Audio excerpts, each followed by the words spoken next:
Yoshua ने सिक्खेम में सब इजरायली वंशों को इकट्ठा कर लिया।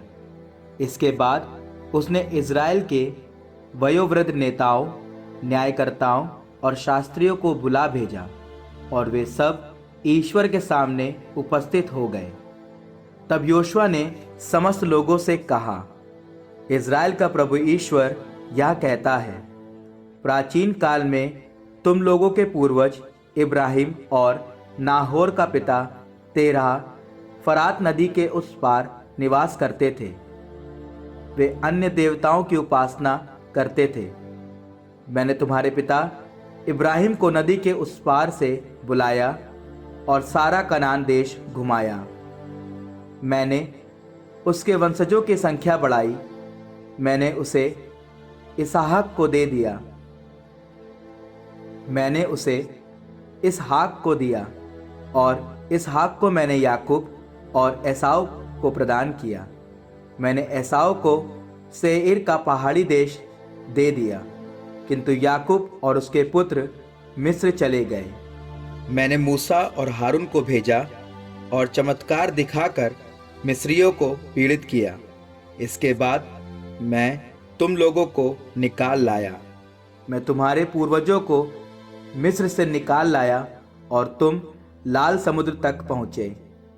तब मिस्रियों ने रथों और घोड़ों पर सवार होकर समुद्र तक तुम्हारे पूर्वजों का पीछा किया। जब तुम्हारे पूर्वजों ने प्रभु की दुहाई दी तो उसने तुम्हारे और मिस्रियों के बीच एक घना कोहरा फैला दिया और मिस्रियों पर समुद्र बहा दिया, जिससे वे डूब गए।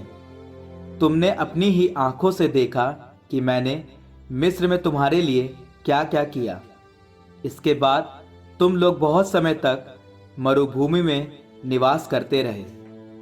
तब मैं तुमको यरदन के उस पार रहने वाले अमोरियों के देश ले गया। उन्होंने तुम पर आक्रमण किया और मैंने उन्हें तुम लोगों के हवाले कर दिया। तुमने उनका देश अपने अधिकार में कर लिया और मैंने तुम्हारे लिए उनका विनाश किया। तब मोआब का राजा सिप्पोर का पुत्र बालाक इज़राइल के विरुद्ध युद्ध की तैयारी करने लगा।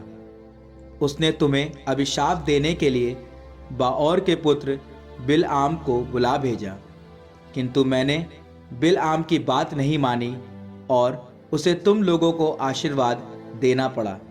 इस प्रकार मैंने तुमको बालाक के हाथ से बचाया। इसके बाद तुम लोग यरदन पार कर यरीको आए। यरीको के नागरिकों, अमोरियों, परिज्जियों, कनानियों, हित्तियों, गिरगाशियों, हिव्वियों और यबूसियों ने तुम्हारा सामना किया, किंतु मैंने उन्हें तुम लोगों के हवाले कर दिया। मैंने तुम लोगों के आगे आतंक फैला दिया, और इस कारण तुम्हारी तलवार और तुम्हारे धनुष के कारण नहीं। अमोरियों के दोनों राजा तुम्हारे सामने से भाग गए। मैंने तुम्हें एक ऐसा देश दे दिया जिसके लिए तुमने परिश्रम नहीं किया। निवास के लिए ऐसे नगर दे दिए जिन्हें तुमने नहीं बनाया, और जीवन निर्वाह के लिए ऐसी दाख बारियां और जैतून के पेड़ जिन्हें तुमने नहीं लगाया। प्रभु पर श्रद्धा रखो और ईमानदारी तथा सच्चाई से उसकी उपासना करो। उन देवताओं का बहिष्कार करो जिनकी उपासना तुम्हारे पूर्वज फरात नदी के उस पार और मिस्र में किया करते थे। तुम प्रभु की उपासना करो। यदि तुम ईश्वर की उपासना नहीं करना चाहते तो आज ही तय कर लो कि तुम किसकी उपासना करना चाहते हो। उन देवताओं की जिनकी उपासना तुम्हारे पूर्वज नदी के उस पार करते थे, अथवा अमोरियों के देवताओं की जिनके देश में तुम रहते हो। मैं और मेरा परिवार, हम सब प्रभु की उपासना करना चाहते हैं। लोगों ने उत्तर दिया, प्रभु को छोड़कर अन्य देवताओं की उपासना करने का विचार हमसे कोसों दूर है। हमारे प्रभु ईश्वर ने हमें और हमारे पूर्वजों को दास्ता के घर से, मिस्र देश से निकाल लिया है।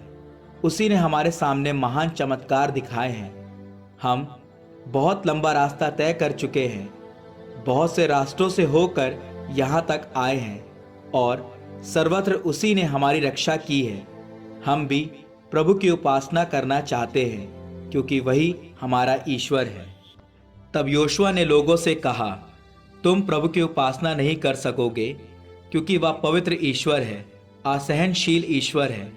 वह तुम्हारे अपराध और पाप नहीं क्षमा करेगा।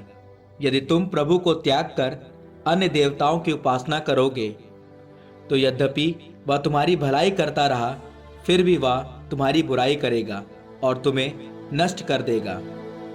लोगों ने योशुआ से कहा, नहीं, हम प्रभु की उपासना करेंगे। तब योशुआ ने लोगों से कहा, तुम लोग अपने विरुद्ध साक्षी हो कि तुमने प्रभु को चुन लिया और उसी की उपासना करोगे। उन्होंने उत्तर दिया, हम साक्षी हैं। इस पर योशुआ ने कहा, तब तो अपने पास के पराये देवताओं का बहिष्कार करो और अपना मन ईश्वर में, इज़राइल के प्रभु में लगाओ। लोगों ने योशुआ को यह उत्तर दिया, हम प्रभु अपने ईश्वर की उपासना करेंगे और उसी की बात मानेंगे। योशुआ ने उसी दिन लोगों के साथ समझौता कर लिया। उसने सिक्खेम में उनके लिए संविधान और अध्यादेश बनाया। इसके बाद उसने उन बातों को प्रभु की संहिता के ग्रंथ में लिख दिया। उसने बलूत के नीचे प्रभु के मंदिर में एक बड़ा पत्थर खड़ा कर दिया और सब लोगों से कहा, यह पत्थर हमारे विरुद्ध साक्ष्य देगा, क्योंकि इसने उन सब बातों को सुना जिन्हें प्रभु ने हमें बताया। इसलिए यह तुम्हारे विरुद्ध साक्ष्य देगा, जिससे तुम अपने ईश्वर को अस्वीकार नहीं करो। इसके बाद योशुआ ने लोगों को अपनी अपनी भूमि में भेज दिया। इन घटनाओं के बाद प्रभु के सेवक नून के पुत्र योशुआ का 110 वर्ष की उम्र में देहांत हुआ। वह गाश पर्वत के उत्तर में एफ्राइम के पहाड़ी प्रदेश के तिम्नत सहरा में अपने निजी दाएं भाग की मिट्टी में दफनाया गया। योशुआ और उसके बाद जीवित रहने वाले उन नेताओं के जीवन काल तक जो इज़राइल के लिए प्रभु द्वारा किए हुए समस्त कार्य जानते थे, इज़राइली प्रभु की सेवा करते रहे। यूसुफ की अस्थियां जिन्हें इज़राइली मिस्र से ले आए थे, सिखेम के उस भूभाग में गाड़ दी गई जिसे याकूब ने सिखेम के पिता हामोर के पुत्रों से चांदी के 100 सिक्कों में खरीदा था और जो यूसुफ के वंशजों को दाएं भाग के रूप में प्राप्त हुआ था। हारून के पुत्र एलआज़ार की मृत्यु हो गई। वह अपने पुत्र पीनहास के नगर गिबआ में, जो उसे एफ्राइम के पहाड़ी प्रांत में मिला था, दफना दिया गया।